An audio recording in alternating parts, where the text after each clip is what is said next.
Hello everyone, it's Edge here, and today we're going to be diving into S&P 500 with Elliott Wave Theory and looking into the smaller timeframes to see what has happened since the previous video.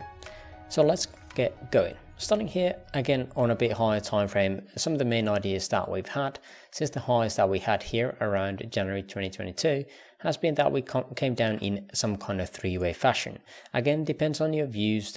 This could be some kind of expanding diagonal. However, again, this last leg has not taken out the one-to-one extension, which is generally something that we would like to see on expanding diagonals. Again, why is it a diagonal? Because again, the fourth wave here and the wave 1 here would be taking out or would be overlapping. So again, that is the reason why I don't really prefer this.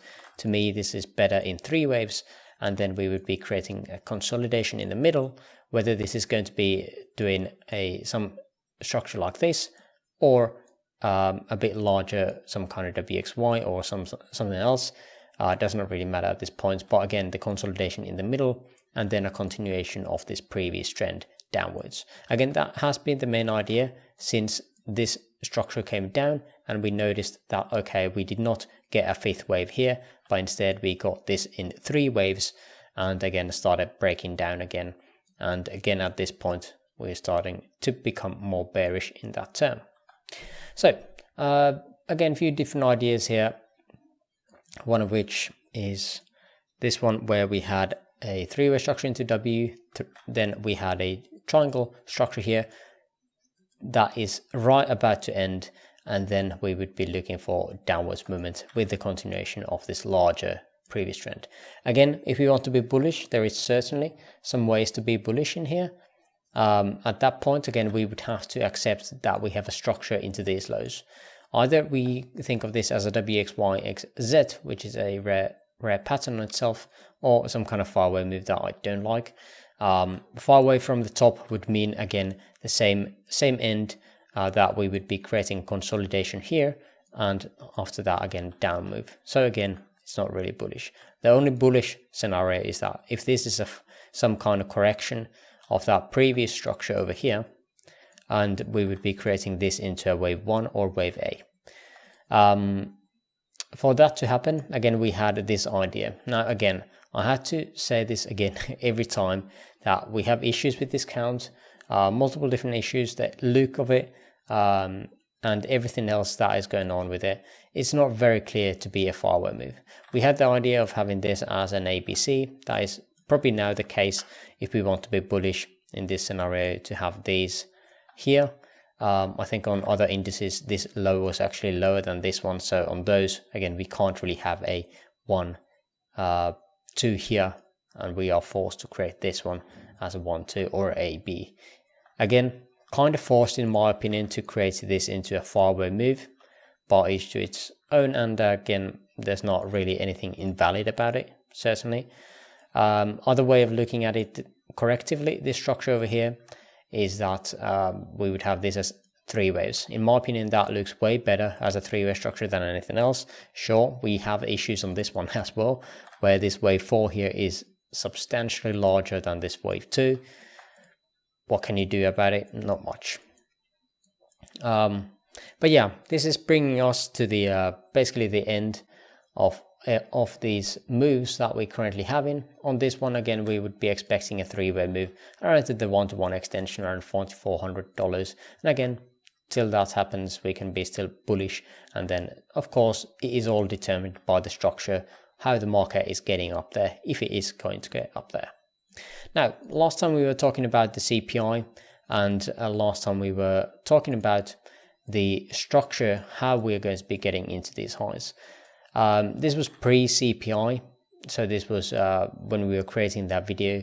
My expectation was that we are going to be breaking these highs and looking for that fifth wave.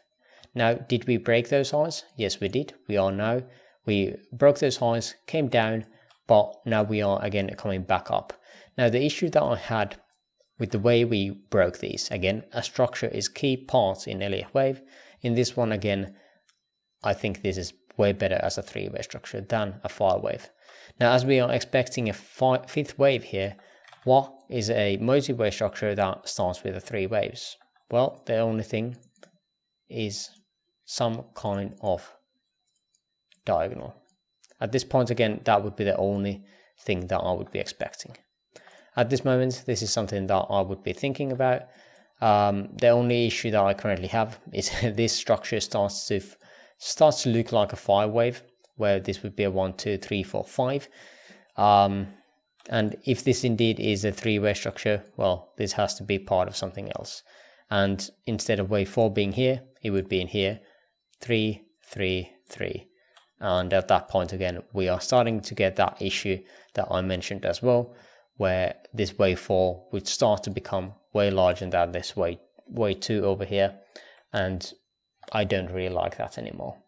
But at this moment, we are still having the possibility of having this as some kind of 3, looking for 3 back, 3 up, and that's that done.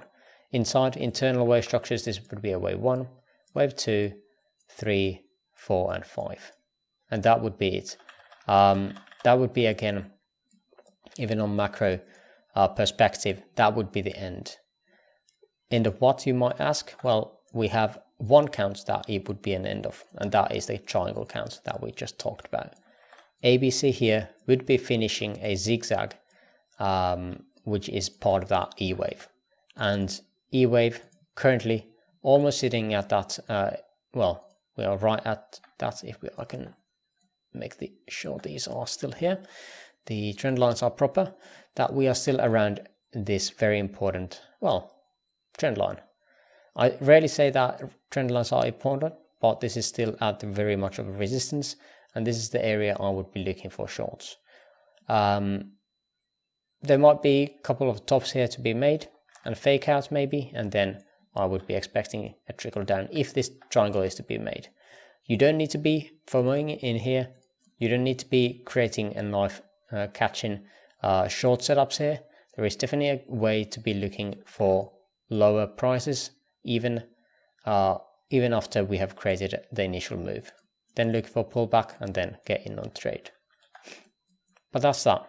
The other one, again, as mentioned, that was something that I would be expecting, as we talked on the previous video, was this WXY count, in which again we climb in 3 waves.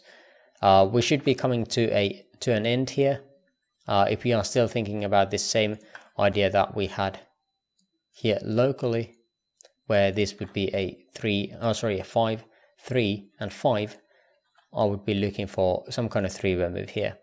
So this is how the triangle will fail, in my opinion, is if we are coming down in 3 waves into a good looking area of resistance, or sorry, in this scenario support, from somewhere over here where we have a lot of volume and a lot of overlap and consolidation, where if it finds support here, we could be getting that another leg higher.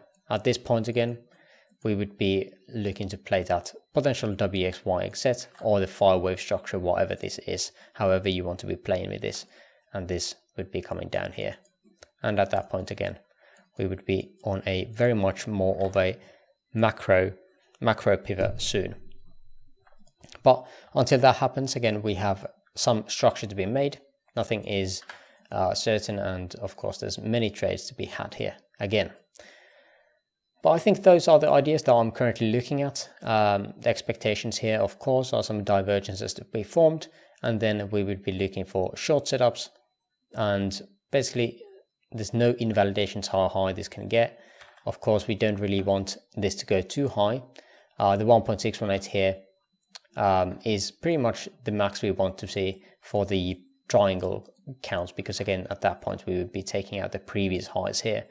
So again, that would be a potential area of a, well, short here, somewhere close to it, and stops just above here, above the 1.618, which is again around 42, 44. And then we would be looking for lower prices. But I would still expect some move to the upside regardless, so I would not be taking this short as of yet. But I think that is pretty much everything I wanted to share at this point. Again, if you made it this far into the video, I would appreciate the likes and comments on this video. And if you want to educate yourself, check out the following advertisements. Thanks for watching, and see you on the next video. A couple of advertisements here: Patreon Elliott Wave Basics course, weekly live streams, and more Elliott Wave Analysis. Udemy Elliott Wave Advanced course, including RSI, risk management, Elliott Wave strategies and time analysis, and counter trend capital trade setups, education and community. Check us out if you're interested in learning more.